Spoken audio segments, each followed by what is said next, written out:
There is something about a character who transitions from being good to evil that truly captivates an audience. These scenes are often the most important in whichever film they're in, and they're arguably the most pivotal scene in any character's development. Without going too far back in Hollywood history, there are several examples of character transitions that are far better than others. So I'm Gareth, this is What Culture, and here are 8 of the best scenes when movie characters turned evil. But before we continue with this list, it's time for us to shout out one of our favorite sponsors, FanHome, who've been pulling together all the best astromech minds in the galaxy far, far away for their latest collection. That's right, my dear nerdherders, FanHome are back with a new Star Wars collection, and it's giving every fan of the galaxy far, far away the chance to build their very own R2-D2. And this isn't just an ordinary model. FanHome's rendition of the plucky little astromech boasts a full metal exterior, a built-in camera for you to take pictures with, voice activation, Luke's lightsaber from Episode 6, which is like objectively the coolest one, a projector that emits messages of Princess Leia and Luke, and an autonomous AI mode that leaves R2 free to roam around your home and be his usual cheeky self, which is amazing. And even better, with each installment of the collection, subscribers will also receive magazine issues that take them on a journey throughout the galaxy far, far away to learn more about the many droids, machines, and vehicles that help make George Lucas's mythos a defining cornerstone of the sci-fi genre. So yeah, all in all, that is one delicious cup of Jawa juice to partake in. Check out the R2-D2 collection for yourself via the link in the description or the pinned comment in this video, and get building your very own droid sidekick today. Thanks FanHome for sponsoring us once again, and now, back to the video. Number 8. Kylo Ren, Star Wars Episode 8, The Last Jedi. When audiences first met Kylo Ren, he was clearly a bad dude. But it would take another movie to further flesh out how he went from being the son of Princess Leia and Han Solo, and a disciple of Luke Skywalker, to the right-hand man of the leader of the First Order. Ren's transition to the dark side was actually spread across 2 scenes, with one shown from 3 perspectives. So the first scene was canonically his final transition to the dark side, having occurred later in his life. It was that moment in The Force Awakens when he fully embraced his destiny by thrusting his lightsaber through his father's chest. How rude. While that did send him over the edge in terms of which side of the Force he was on, it wasn't actually the moment that set him on that path. In The Last Jedi, Ren and Luke explain how he went from a trusting Padawan to the leader of the Knights of Ren. The scene was explained 3 different times from multiple perspectives, but they all told the same story. One evening, when Luke sensed the evil growing in Ben Solo, he went into his home and stood over him with his lightsaber, ready yet wavering to strike. Upon awakening, Ben saw what was happening and he pulled the building down around them, before heading out to recruit some students and kill some of the others. I mean, at least he'd see the light again in Episode 9 though, so that was something, before he died. Number 7. Syndrome, The Incredibles. In The Incredibles, the titular hero, Mr. Incredible, is a lot like Golden Age Superman, but instead of having a cameraman follow him around all the time requiring help, Mr. Incredible was followed by Buddy, a young boy who called himself Incrediboy. Buddy was engrossed in hero worship of his idol, and because he was a genius with an innovative mind, he created a bunch of gizmos he planned to use to help his hero fight crime and save the day. The only problem with that plan was that the kid just got in the way and caused a ton of problems for Mr. Incredible. To be clear, Buddy was actually a good kid here who only wanted to emulate his hero. In fact, he wanted to be a hero himself, but that turned out to be his biggest flaw when he turned evil, and the scene depicting this transition occurred at the beginning of the film. After foiling Mr. Incredible's attempt to stop a bomber, which resulted in nearly derailing a damn train, Mr. Incredible scolds Buddy and tells him to go home. He does so as harshly as possible, and it was at that very moment that Buddy took those words to heart and realized his hero wasn't someone he wanted to worship anymore, he wanted to beat him. Number 6. Dr. Otto Octavius, Spider-Man 2. The story of Dr. Otto Octavius from Sam Raimi's Spider-Man 2 is a sad one. He was a brilliant scientist who invented a device which could strap onto his back and add 4 additional prehensile arms manipulated by his central nervous system. But this was completely glossed over despite being a remarkable achievement for his main goal, creating a limitless power source. When his experiments failed, the resulting accident destroyed a chip, which was used to inhibit the arms from taking over his mind.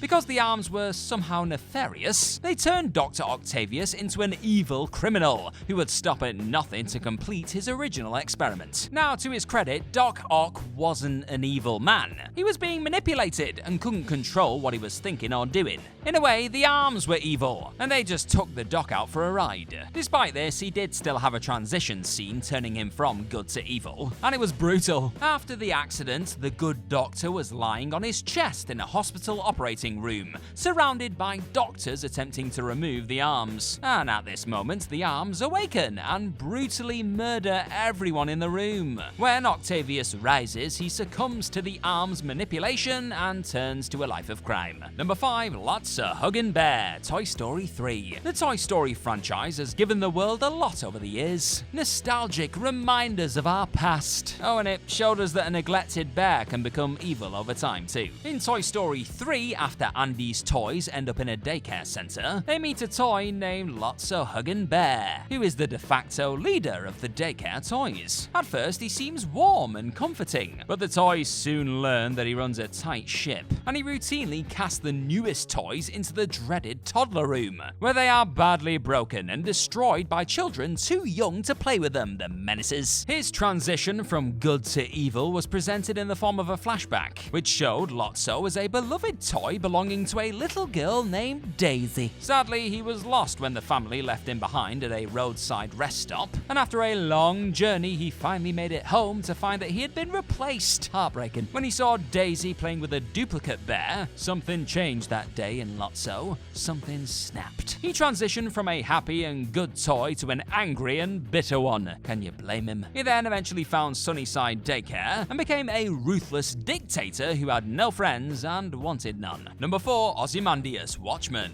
Adrian Alexander Veidt, otherwise known as Ozymandias, is presented as the central figure in a plot to turn the USSR and USA from fighting one another into two unlikely allies. In a way, Ozymandias isn't exactly evil. Rather, he's a good man who is doing what he believes is right, even if it results in the deaths of millions of people. The age-old argument of preferring to kill millions if it prevents the deaths of billions was his justification for his actions. Now, Ozymandias doesn't have a single transitional moment in the film, as he starts the whole damn movie by killing the comedian. But if there was a single moment that indicated when his past actions as a good superhero were flipped for the evil actions of a supervillain, well, it probably happened at the end of the movie. When the heroes confront their former ally over what he was doing, they fight and Ozymandias reveals his plan. It was at this moment he revealed that he already did the deed they were hoping to prevent, which stands as a transitional scene showcasing that he had in fact committed genocide, and there was no way to prevent it. In his words, "I'm not a comic book villain. Do you seriously think I would explain my masterstroke to you if there were even the slightest possibility you could affect the outcome?" Yeah, smart move that. Number 3, Carrie White, Carrie. In the first film adaptation of Stephen King's first novel, Sissy Spacek played Carrie White, a 16-year-old girl who undergoes hell at home and at school. The girl is constantly mocked and teased by her classmates, while her mother's fanaticism terrorized her at home. Unbeknownst to Carrie and the audience, though, she possesses telekinetic powers, but they don't manifest until the end of the story when she is at the prom, where she finds acceptance among her peers. The class crowns Carrie as prom queen, but it was all a cruel ruse just to further humiliate the girl. Just as she's enjoying the adulation of her peers, one of her tormentors pulls a rope, spilling pig's blood all over her. It's at this moment Carrie transitions into an evil person,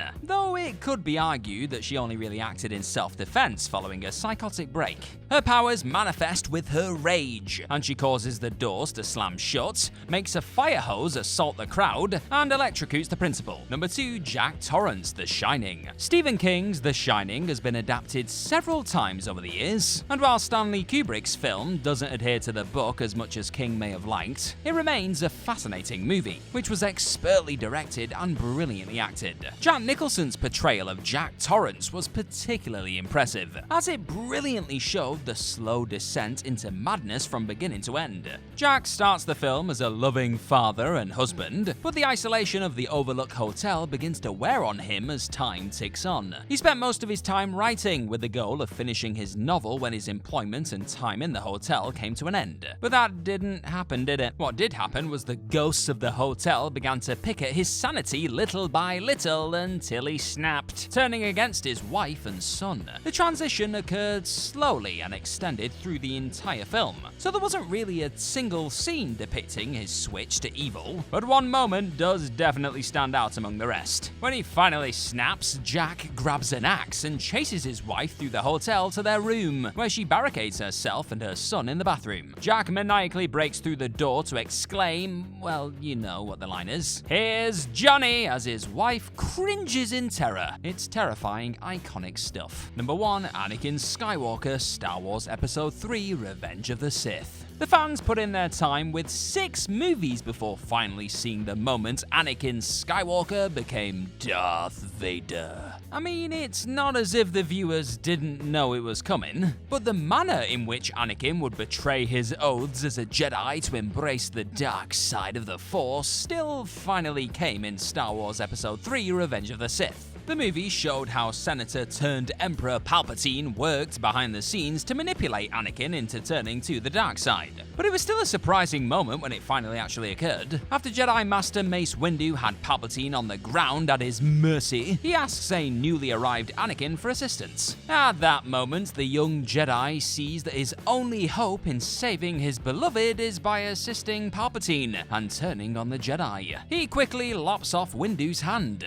allowing Palpatine to take the advantage and fire Force lightning at him to the point of shooting him from the window. Palpatine then turns to Anakin and brings him into the moment. Skywalker kneels and swears his allegiance to his new master. To this, Emperor Palpatine accepts his new pupil and christens him with a new name. He says, "Good, the Force is strong with you. A powerful Sith you will become.